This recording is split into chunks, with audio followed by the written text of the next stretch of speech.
두 날개 훈련을 시작한 부산 풍성한교회 김성건 목사님은요, 그분은 자신을 소개할 때 주님의 노예 김성건 목사 이렇게 소개를 합니다.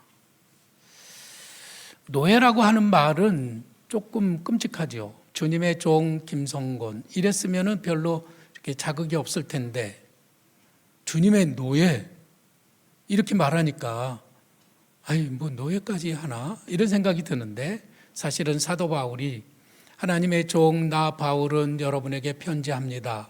그래서 서신을 보면은 바울이 주님의 종이라고 그렇게 썼잖아요. 근데 종이나 노예나 사실은 똑같은 의미를 가지고 있는데, 우리들은 종이라는 단어는 좀 익숙하기 때문에 거부감이 없지만은 노예라고 하는 단어에는 우리들이 조금 마음이 불편한 그런 생각을 갖게 됩니다. 우리들은 누구냐 하면은 예수님을 주님이라고 부르는 사람들이고, 결국 우리들의 정체성은 주님의 종이라고 하는 것이죠. 우리는 예수님을 주님이라고 부릅니다. 오늘 교회에서 직분을 받아서 임원이 되신 분들, 특별히 권사 임명장을 받으신 분들에게 제가 좀 말씀을 더 깊이 드리고 싶습니다. 이분들은 교회에서 이제 목소리가 커졌다거나 교회에서 역할이 많아졌다거나 그런 게 전혀 아니고요. 오히려 이분들은 교회에서 더 낮은 자리에서 더 험악한 일을 감당하는 종이 되었다고 하는 것입니다. 권사님뿐만이 아니라 여기 계신 모든 분들, 예수님을 믿기 시작할 때 우리는 예수님을 주님이라고 부르면서 우리들은 나 자신이 주님의 종이라고 하는 사실을 인정하고 고백한 사람들입니다. 나는 아니에요 할 사람 있으면 여러분들 한번 지금 말씀하세요. 나는 종 아니에요. 난 노예도 아니에요. 없습니까? 여러분들이 만일 나는 주님의 종입니다 라고 생각하시는 분들이라면 아멘으로 화답해 보시기 바랍니다. 기운이 없으시네요. 갑자기 종이라고 생각하니까 여러분들이 기운이 빠지시는 것 같은데 우리는 종입니다. 더 많은 시간과 물질을 하나님 앞에 바치겠다고 결단하신 새로운 권사님들에게 축하를 드리기가 조금 민망한 이유가 거기 있습니다. 더 많이 수고하고 더 많이 헌신하겠다고 하는 겁니다. 이 직분을 받았다고 해서 돈이 생기거나 이 직분 때문에 내가 어떤 권세를 받게 되거나 명예를 누린다고 하는 것은 전혀 없습니다. 그런데도 우리 주님은 우리를 충성되게 여겨서 우리에게 직분을 맡겨주셨다고 하는 것에 그저 감사하는 것이죠. 어느 분이 저에게 오셔서 목사님, 저를 셀 리더로 세워주셔서 너무 감사해요. 그러시는 거예요. 아니, 셀 리더가 뭐 월급 받는 자리입니까? 아닌데도 주님이 나를 충성되이 여겨서 자기에게 이런 직분을 주셨다고 하는 것에 감사하고 있는 것이죠. 때때로 많은 분들이 자기 직분을 소홀히 여기고 그 직분을 등지고 도망치는 분들이 계십니다. 그것을 충성되이 감당하지 않는 거예요. 그런데도 말씀대로 말씀해 보면 충성되이 여겨서 또 직분을 맡겨주셨어요. 근데 올해 또 충성되이 여겨서 잘하리라고 믿고 성실하게 하리라고 믿고 직분을 주셨는데 올해 또 도망치고 외면하고 소홀히 하고 게으르게 하면은 어떻게 하실까요? 어떻게 할 것 같아요? 1. 잘라버린다. 2. 그래도 또 맡기신다. 어느 게 맞죠? 2번입니다. 주님은 우리를 끝까지 충성되이 여겨주시는 거예요. 근데 내년에 또 충성되이 일하지 않았어요. 그러면 어떻게 하죠? 1, 2, 2번. 근데 그 다음 해에도 또 끝까지 주님은 우리를 충성되이 여겨주십니다. 제가 주님을 따라가려고 하니까 제가 너무 힘들어요. 주님의 마음으로 하려고 하니까는 저는 답답합니다. 그런데 우리 주님은 우리를 끝까지 충성되이 여기시고 우리에게 직분을 맡겨주신다고 하는 것이죠. 우리는 주님의 종이 되었습니다. 종이라고 하는 사람에게는 사실은 그 스티그마가 있죠. 거기에는 나쁜 어떤 의미가 담겨 있는 것 같아서 우리들이 선뜻 내가 종이다, 노예다 이렇게 말하기가 어려운 것이죠. 우리 하나님은 우리 인간들의 자유를 너무나도 소중히 여기십니다. 자유를 소중히 여기셔요. 우리 최 목사님이 요즘 저에게 이런 말을 하셔요. 목사님, 자식 키우기 힘들죠? 그러니까 목사님이 이렇게 말씀하세요. 예, 이제 제 말을 듣지 않습니다. 제가 뭐라고 말하면은 간섭하지 말라 그러고 신경 끄라 그러고 내일은 내가 알아서 한다고 하기 때문에 뭐라고 말하기가 힘들어요. 옛날 같으면은 종아리 좀 때리고 이렇게 할 텐데 요즘은 모든 사람들이 다 자유를 한껏 누리고 있어요. 우리 하나님은 우리가 더 많은 자유를 누리기를 원하시는 분이세요. 심지어 우리 하나님은 아담과 하와가 선악과를 따먹을 때 그걸 다 눈으로 보고 계셨어요. 선악과를 따먹으면 그 결과가 어떻게 된다고 하는 것까지도 우리 하나님은 너무나도 잘 알고 있었습니다. 그 결과를 모르고 선악과를 따먹는 아담과 하와를 보시면서 우리 하나님이 달려가서 손을 탁 치면서 예, 이거 먹으면 안 된다고 그랬잖아. 이렇게 하실 수 있었지만 그들이 죄로 인하여 망할 수밖에 없는 상황이라고 할지라도 그들이 누리는 그 자유를 보장해 주시고 존중해 주시고 그것을 지켜주신 거예요. 그리고 그 후로 그들이 치르는 그 엄청난 그 고통을 지켜보시면서 함께 하시고 그들의 마음이 주님 앞으로 돌아오기를 기다리고 또 기다리셨던 것이죠. 하나님께서는 이렇게 우리를 사랑하셔서 우리에게 자유의지를 주셨습니다. 인류 역사를 보면은 이 자유를 지키기 위한 역사였습니다.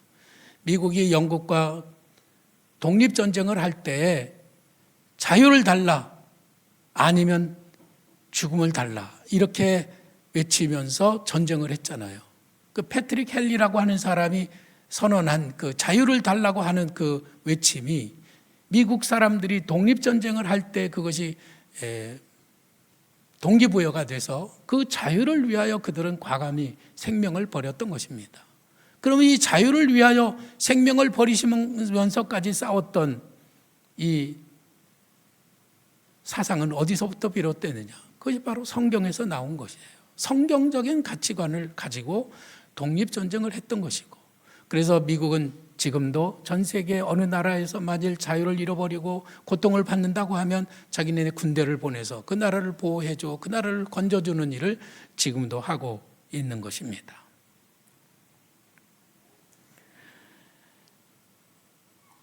오늘 우리들이 읽은 성경 말씀은 바로 노예들에 대한 말씀이에요. 하나님은 우리의 자유를 지켜주시려고 애를 쓰고 계시지만 인간은 또 인간을 노예로 삼아서 자기 아래에다 두고 일 시켜 먹고 말 안 들으면 때리고 학대를 하고 그걸 얼마나 잘하는지 몰라요. 여러분들은 누구 학대하지는 분은 그런 사람이 아니죠? 왜 웃으십니까? 학대하십니까? 남편이 부인을 학대하고 부모님이 자식을 학대하고 또 선생님이 학생들에게 폭력을 가하고 이런 과거의 시대가 있었는데 이제는 그게 거꾸로 됐죠? 거꾸로 가고 있습니다. 이 인간이 참 굉장히 폭력적이고 인간은 하나님의 말씀을 어긋난 길로 가는 그런 존재들이에요. 자, 어떤 사람이 종이 되었습니다. 도박을 하다가 빚을 지고 그 빚을 감당할 수가 없어서 이제 자기 몸을 팔아야 해서 이제 종이 됐어요. 큰 빚을 지고 갚을 능력이 없으면 종이 되어야 했습니다. 전쟁에서 포로가 되면 종이 되기도 했습니다. 부모님이 종이기 때문에 자기가 또 종으로 살아야 하는 사람도 있었습니다. 그래서 옛날에 그들은 자기가 종이고 자기가 노예라고 하는 것을 너무나도 잘 알고 있었는데, 요즘의 사람들은 문제가 뭐냐면 종살이를 하면서도 자기가 종이라는 걸 몰라요. 돈의 노예가 돼서 돈에 울고 돈에 웃고, 돈이 있으면 막 행복하고 돈이 없으면 불행하고, 그래서 돈을 24시간 쫓고 24시간 머릿속으로 돈만 생각하는 그런 사람들이 바로 노예지요. 돈 때문에 죄를 짓고 돈 때문에 사람을 죽이고 돈 때문에 사람을 미워하는 그런 사람들이 세상에 얼마나 많습니까? 또 어떤 사람은 일의 노예가 됐어요. 일 중독에 빠져가지고 이 말 일만 해요. 어떤 사람은 게임 중독에 빠지고, 어떤 사람은 성의 노예가 되기도 하고, 별의별 노예가 세상에는 너무 많더라고요. 엄청나게 많은 사람들이 이런 노예로 살아가고 있지만은 자신이 노예라고 하는 사실을 모른 채 자유와 기쁨을 잃어버리고 미래에 대한 희망을 잃어버리고 살아가고 있습니다. 그래서 우리 하나님께서는 이런 모든 노예들을 불쌍히 여기시는 줄인 것입니다. 불쌍히 여기세요. 자유를 주셨는데도 또 노예로 살아가는 이런 사람들을 불쌍히 여기셔요. 그래서 오늘 읽은 성경 말씀에 보면은 노예들이 어떻게 하면은 해방을 얻을 수 있는지에 대한 말씀을 주셨어요. 출애굽기를 보면은 출애굽기에 이스라엘 백성들이 애굽에서 노예 생활을 하잖아요. 그 노예 생활을 하고 있는 이스라엘 백성들을 어떻게 그 애굽에서 끌어내서 자유를 주느냐 하는 것이 출애굽기에 기록이 되어 있어요. 하나님은 광야에서 도망자의 생활을 하고 있는 모세를 불러서 너는 가서 내 백성을 자유롭게 하라, 이렇게 명령을 내리시고, 그래서 모세는 하나님의 명령을 따라 가서 이스라엘 백성들을 애굽의 노예 생활에서 구출하게 됩니다. 자, 미국에서는 아프리카에 있는 흑인들을 붙잡아다가 자기네들의 생활에 쓰는 노예로 삼았습니다. 노예들이 저 남부 지역의 목화밭에서 농사를 지면서 그 목화를 거두었죠. 그들이 수많은 목화를 거두어서 그것으로 섬유를 만들고 그것으로 옷을 만들고 그것으로 무역을 발달시키고, 그것이 모든 그때 당시 경제의 가장 중요한 필수 수단이 됐던 것이에요. 그러나 그들이 아무리 부자가 된다고 하더라도 우리 하나님은 흑인들이 노예 생활하는 걸 기뻐하시지 않으셨어요. 그래서 출애굽할 때 모세를 부르셨듯이 아브라함 링컨이라고 하는 대통령을 세우시고 그에게 명령하셨습니다. 너는 노예들을 해방하라. 그래서 하나님의 명령을 받아서 아브라함 링컨이 남북 전쟁을 결국은 일으켜서 노예들을 해방하게 되었습니다. 이렇게 자유는 우리에게 너무나도 소중한 것이고 하나님은 우리가 자유로운 삶을 살기를 기뻐하신다는 말씀이에요.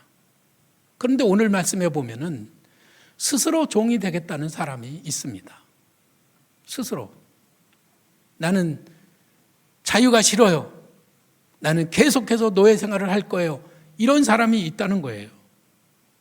고달프고 비인격적인 노예 생활을 하면서 살아온 그런 사람들에게 하나님은 희망을 주셨습니다. 너희가 6년 동안은 노예 생활을 하더라도 7년째 되는 해에는 무조건 해방이다. 그래서 이스라엘 사람들은 노예 생활을 하다가도 6년이 되면 해방을 맞이했던 것입니다.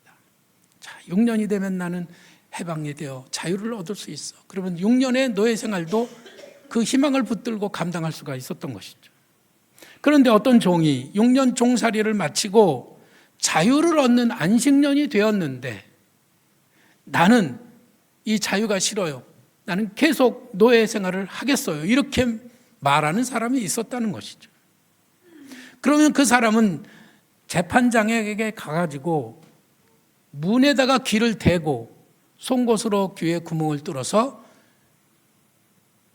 자기가 종이 되겠다고 하는 것을 이제 증명하면은 평생 종신토록 그는 노예 생활을 하게 되었습니다.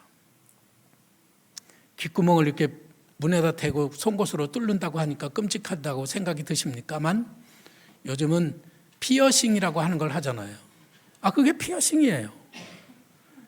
사람들이 여기다가 귀를 뚫고 옛날 사람들이 여기다 고리를 달고 있으면 저 사람은 평생 종이 된 사람이로구나 이렇게 생각을 했던 겁니다. 요즘은 우리 딸들이 멋으로 그걸 하고 다니지만은 옛날에는 그게 종의 표시였단 말씀이에요. 여러분들 한번 생각해 보세요. 왜 자유를 포기하고 평생 종이 되려고 했을까? 궁금하시지 않나요? 우리들은 거기에 우리들의 관심을 집중시키고 이 말씀을 묵상해야 할 것입니다.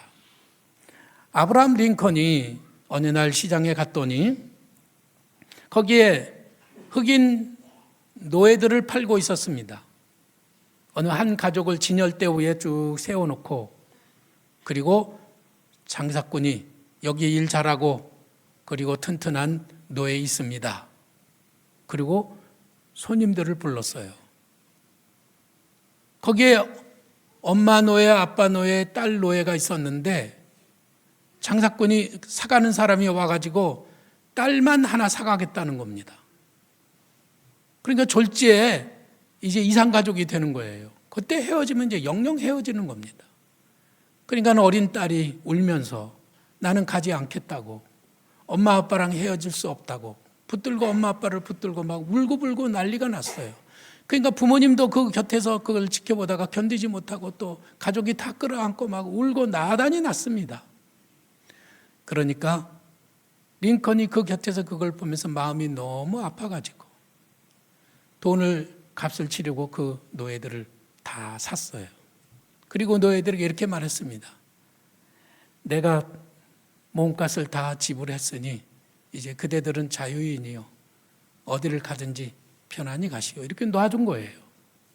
그러니까 이 노예들이 얼마나 감사해요. 자기들이 이제 끌려가서 다 흩어져서 이제 죽을 고생을 할 판인데 자기를 해방시켜준 이 링컨이 너무 감사하잖아요. 그래서 그에게 이렇게 말했습니다. 주인님, 우리는 주인님을 따라가겠습니다. 그리고 주인님의 영원한 종이 되기를 원합니다. 이렇게 말했다는 거예요. 오늘 읽은 성경에 이렇게 써 있잖아요. 내가 상전과 내 처자를 사랑하니 나가서 자유인이 되지 않겠노라. 이런 고백이 바로 그런 상황에서 나온 겁니다. 주인이 자기에게 해준 것이 너무 크고 주인이 너무나도 인격적이고 좋은 분이기 때문에 그분을 떠난다고 하는 것이 감당할 수 없는 일이라서 나는 주님의 사랑에 보답하기 위해서 나는 주님의 영원한 종이 되겠습니다 라고 귀에 구멍을 뚫고 그리고 종이 되는 거예요. 그는 자유 대신에 사랑을 선택한 사람입니다. 그는 모든 것이 은혜이라고 하는 것을 고백한 사람이에요. 6년 전 자기가 종이 될 때는 그는 고통 속에서 종이로 종살이를 시작했습니다. 그때는 원망과 불평이 있었어요. 그러나 6년이 지난 이 즈음에서 그 자신을 돌아보니 6년 전 그 순간도 은혜였어요. 모든 것이 은혜였습니다. 하나님의 은혜로 하나님이 날 여기로 인도하시고 나를 노예로 삼으셔서 이렇게 좋은 분을 만나게 해주셨구나. 이렇게 생각하니까 다 은혜인 거예요.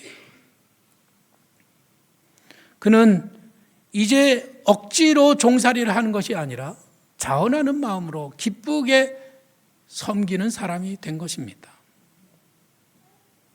그는 주인의 마음을 가진 사람이 되었습니다. 주인이 뭘 원하시는지를 마음으로 헤아리고 그가 원하는 것을 시키지 않아도 하는 사람이 된다는 말씀이에요. 6.25 전쟁 때 미국의 바피어스라고 하는 목사님이 한국의 종군 기자로 오게 되었습니다. 그는 영등포 역전 앞에서 어느 한 전쟁 미망인이 어린 아기를 젖을 먹이는 것을 보고 마음이 너무 아팠습니다. 그래서 이 나라 이 가난한 사람들을 내가 도와주지 않으면 안 되겠다 생각을 하고 미국에 편지를 보내서 미국 사람들이 한국을 돕게 한 것이 그것이 월드비전의 시작이었습니다. 그는 이렇게 말했죠. 주님이 마음 아파하시는 일로 내 마음도 아프게 해 주십시오. 이런 기도를 드렸던 거예요. 하디 선교사님은 또 어떤 분이었습니까?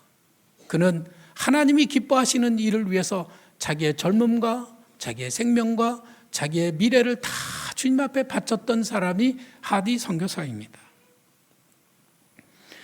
여기 오늘 권사님이 되신 분들, 또 집사님 되신 분들, 우리 교회 권사님, 집사님, 장로님, 이 모든 분들이 오늘 바로 이런 마음을 갖게 되기를 부탁을 드립니다. 베드로라는 사람이 있었지요. 그는 예수님을 처음 만났을 때 선생님이여 이렇게 얘기를 했습니다. 그러다가 예수님이 깊은 곳에 가서 그물 내려 고기를 잡으라고 하고 그 말씀을 듣고 깊은 곳에 가서 고기를 많이 잡았을 때 그는 예수님 앞에 무릎을 꿇지요. 주여 나를 떠나소서. 선생님이라고 불렀던 예수님을 이제 주님이라고 부르게 된 거예요. 그리고 그는 예수님 앞에 무릎을 꿇었던 것입니다. 주님의 부르심에 자기를 맡기고 따라갔습니다. 그러나 예수님이 체포되었을 때 그는 고통을 피하기 위해서 도망을 갔죠. 그리고 예수님이 신문을 받았을 때 그는 예수님을 모른다고 3번 부인했습니다. 그는 완전히 무너졌어요. 주님 살아계실 때에는 주님을 위하여 자기가 죽는 것도 감당하리라고 자신 있게 말했지만 그렇게 하지 못했어요. 그런데 예수님은 어떻게 했느냐면 부활하신 다음에 그를 찾아가셨습니다. 바요 요나의 아들 시몬아 내가 나를 사랑하느냐 3번 물어보시죠. 그리고 난 다음에 베드로가 주저지저 하면서 내가 주님을 사랑합니다 라고 고백했을 때 그는 다시 주의 일을 감당하는 사도가 되었습니다. 그리고 평생 주님 곁을 떠나지 않았어요. 그리고 마지막에 그는 죽는 순간에 십자가에 거꾸로 매달려서 순교를 하였습니다. 그가 그렇게 할 수 있었던 것은 이제 주님 앞에 무릎을 꿇고 고백하면서 자기 귀를 문에 대고 뚫었기 때문이에요. 귀뚫은 종이 되었기 때문입니다. 변심하지 않는 충성스러운 종으로 그는 다시 설 수가 있었던 것입니다. 우리들은 주님 앞에 오늘 다시 귀뚫는 종으로 서는 하나님의 일꾼들이 되기를 간절히 바랍니다. 우리가 도망가면 주님이 다시 찾아오실 거예요. 배고픈 자리에 추운 자리에 찾아오셔서 네가 나를 사랑하느냐고 물어보실 겁니다. 그리고 또 도망가면 또 찾아오실 거예요. 도망가면 또 찾아오실 거예요. 한 번 해병은 영원한 해병이라는데 한 번 그리스도인은 영원한 그리스도인이고 한 번 종은 영원한 종인 것입니다. 도망치시겠습니까? 잘해보시겠습니까? 잘 감당할 수 있도록 성령이 힘주실 줄로 믿습니다. 요즘 우리들이 이런 말을 하게 되잖아요. 종은 삶이 고달프다고 생각하시죠. 그러나 이 종은 기쁘게 순종하고 헌신하는 거예요. 종은 하루 종일 밭에서 일을 하고 돌아와 저녁에는 주인을 위하여 상을 차립니다. 그리고 주인이 식사를 하는 동안에 옆에서 시중을 듭니다. 식사가 끝나면 주인이 살해합니까? 살해하지 않습니다. 주인은 그저 자기 볼일 보러 들어갑니다. 그러면 남아서 또 자기 해야 될 일들을 감당하는 거예요. 음식 찌꺼기 먹으면서 설거지하면서 집안 청소하면서 늦은 밤에 잠자리에 들어갑니다. 그러면서도 뭐라고 말합니까? 그저 마땅히 할 일을 했을 뿐입니다. 이렇게 말하는 것입니다. 이것이 종의 자세인 것이죠. 요즘에 식당에 가면은 식당에 이런 로봇이 있습니다. 로봇이 와서 그릇으로 그 음식을 날라주기도 하고 다 먹은 그릇들을 치워주기도 합니다. 사람이 와서 이 시중을 드는 것보다 로봇이 시중을 드는 것을 사람들이 좋아하는 것 같아요. 왜냐하면 걔는 우리한테 인상을 쓰지 않거든요. 말을 이상하게 하지 않아요. 조용히 겸손히 섬겨줍니다. 갈등이 없습니다. 로봇하고 싸우시겠어요? 싸울 일이 없잖아요. 로봇은 반항하거나 따지거나 누구를 편애하거나 미워하지도 않습니다. 어쩌다가 발로 차도 로봇은 아무런 반응이 없는 거예요. 밤이 되면 구석에 들어가 충전을 하고 기다렸다가 아침이 되면 다시 힘을 얻어서 나와서 또 일을 합니다. 로봇은 자존심을 세우지 않습니다. 로봇은 자기 존중감을 일찌감치 내려놨어요. 아무리 비난하고 조롱하고 욕을 해도 그저 기쁘게 자기 할 일을 할 뿐입니다. 로봇의 감정이 얼마나 안정적인지,